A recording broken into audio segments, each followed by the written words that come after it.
Hi, everyone. Good afternoon. Good afternoon.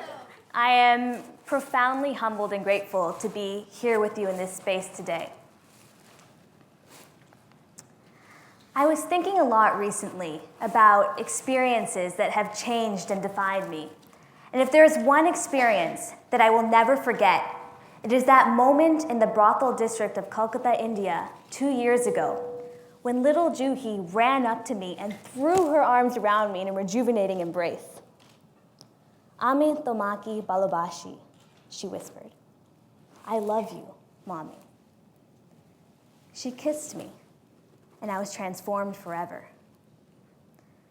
Little Juhi's body shivered from want and hunger, yet her heart still exuded such an infectious joy and zest for life that one would never have guessed that she was somebody's property, bought and sold from Nepal when she was only a baby.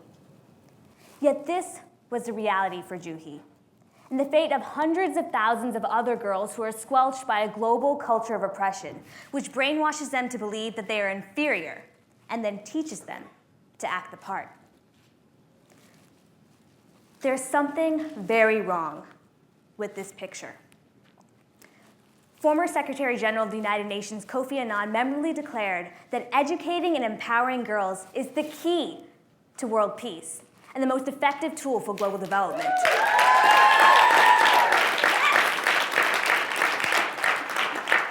The World Bank released a report demonstrating that investing in women raises economic productivity several-fold, empowering entire communities and countries. And Secretary of State Hillary Clinton just this month insisted that the world cannot progress if women and girls are denied their rights and left behind. Yet, 7 years after Anand's initial statement, millions of girls around the globe are not realizing their intrinsic power. Instead of saving the world, they are eroding their potential, falling victim to over 80% of human trafficking cases, over 70% of illiteracy cases, and over 75% of HIV/AIDS cases in African youth. I could go on and on with the statistics, but the point is that all across the globe, girls are losing self-dominion to a culture that decrees their duty is to cater to others and to mold themselves into castes set by society. All around the world, girls are accepting this culture and blinding themselves to their potential. But this does not have to be the case. We can defy this culture, for there is a special power that is created when girls who have been blinded to their potential learn to open their eyes and discover in their own souls the living, breathing, pulsing dreams of another. This discovery, I argue, is the key to social change. And it has been my quest to demonstrate this truth to other girls and to the world around me. It was in summer 2007 that this journey, my quest, began. The idea then was simple: create an organization that would empower girls by training them to solve problems in their communities. But I and the few girls that I recruited with me to build this idea and move it and progress it forward had absolutely no idea what we were doing. We had never built a website or even opened our own bank accounts. So many times we almost aborted all of our efforts because we felt simply overwhelmed by the sheer enormity of the problem that we confronted. But I soon realized that although no set of goals could encompass everything we might achieve, no program or organization or single individual could solve all the problems we needed to solve, we could focus on this one idea and develop it really well. So we launched our first chapter in India, then Ghana, then Nigeria. And then almost surreally, we started receiving letters and phone calls and emails from girls in other countries, like Turkey and Bangladesh, girls who were just itching to change realities but simply didn't know how. And like a viral message, our mission spread and spread and spread and became a global movement unrestrained by a single director, but burgeoning with a mind of its own. Today, less than 3 years after first sketching our logo on a piece of scrap paper in the high school library, our small team has directly trained and mobilized over 30,000 young women to create innovative and substantive social change.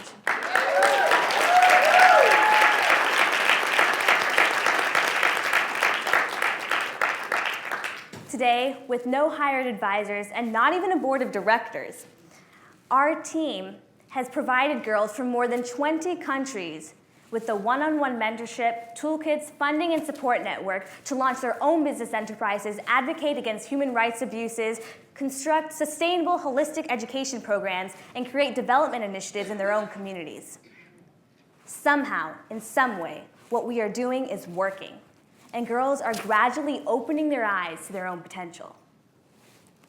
I want to share with you the story of one such girl, Maria from California, who at age 17 belonged to an immigrant family with absolutely no experience in the American education system. Maria told me that she often felt lost and hopeless, incapable of achieving anything worthwhile. Her family was falling apart, and her peers were dropping out of school in droves.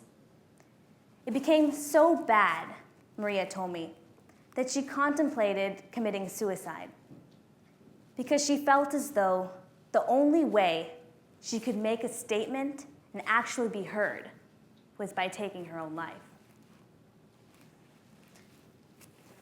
Gratefully, the world did not let this happen. And a school teacher that became close to Maria actually showed her a newspaper article about her work. Immediately, Maria said, her attitude changed because I finally felt as though I could do something, be someone. Today, Maria is the first in her family to attend college, and through Girls Helping Girls mentorship program is creating her own initiative to prevent other youth from falling victim to this dropout crisis in her community. I want to tell you about another young woman, 25-year-old Mumtaz from India, who just 5 years ago was beaten constantly by her husband. He used to hit me until I bled, she told me. In front of my daughter, he would hit me and hit me and hit me, and I could do nothing because he was the one bringing home the money to feed my girl. I don't know what would have happened to Mumtaz if she had not found a wonderful organization, one of our grassroots partners in India, who began helping her and providing her daughter with free daycare. When Girls Helping Girls visited Mumtaz's community 2 years ago, we provided business enterprise training to Mumtaz and a group of her friends to launch their own sustainable self-help group, giving them $1,500 to create a food catering service. And today, Mumtaz is preparing to leave her home and start a new home with her daughter. And to heal from the abuses inflicted upon her by her husband, she is sharing her stories of her sufferings and her lessons with other young women to prevent them from falling victim to the same cycle of abuse that she felt. Mumtaz showed me that when we give to others what we care about the most, we allow ourselves to heal all that is broken within us and to thereby redefine our own potential. I want to share with you the story of another girl who did just this, 13-year-old Damilola from Nigeria, who joined our program with absolutely no sense of self. She couldn't identify her strengths or interests or even what her simple dislikes and likes were.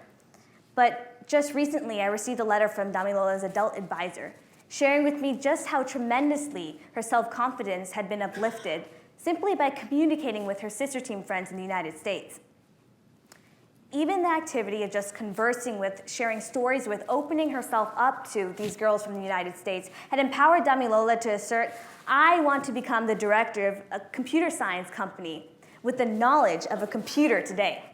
But not only that, Damilola also asserted, I will work with my friends right now to create a computer school so that I can make a difference today before waiting to become a director. This is exactly what Damilola is now doing.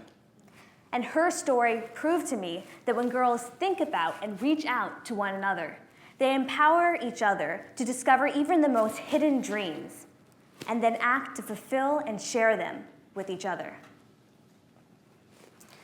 And finally, I want to tell you about an 18-year-old girl from Connecticut who 3 years ago was diagnosed with the disorder anorexia nervosa. For weeks, she denied her diagnosis, but she was finally forced to confront the truth and relinquish all that she thought she had known.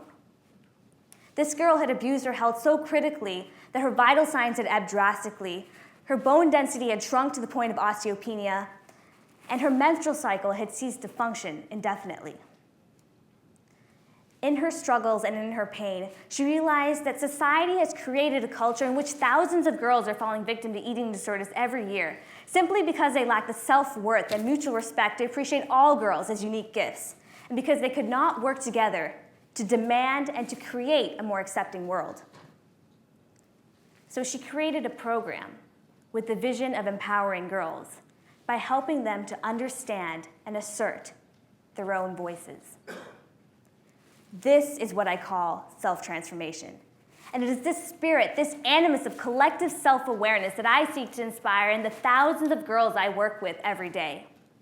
Because you see, around the world, girls are opening their eyes and asserting their voices, but they are not doing so alone. They're working within an ever-growing circle of humanity and finding serendipitously that all of their choices, all of their actions, all of their stories intertwine with and inspire one another. And sometimes the connections that they find are surprising. Damilola, before turning herself around, gained inspiration from the stories and words of Mumtaz, with whom she had communicated. Mumtaz, in repaying to Girls Helping Girls the loan that we had given to her self-help group, is helping to finance Maria's dropout prevention project. And Maria found the right resources only because that girl from Connecticut had, from her disorder, learned the right lessons and created the right program. For that last girl from Connecticut was me. And the program that she created is the global movement that I have now evolved into Girls Helping Girls. What I need you to understand is that this problem that girls face can afflict anyone, and when it touches one of us, it affects all of us. What I need you to understand is that this problem is a global problem. And what I need you to understand is that the reason this is that we are interdependent, we are undeniably interdependent as a people and as a world. From the sequestered leper to the wealthiest businessman in this audience, we are all bound within an inviolable circle of humanity.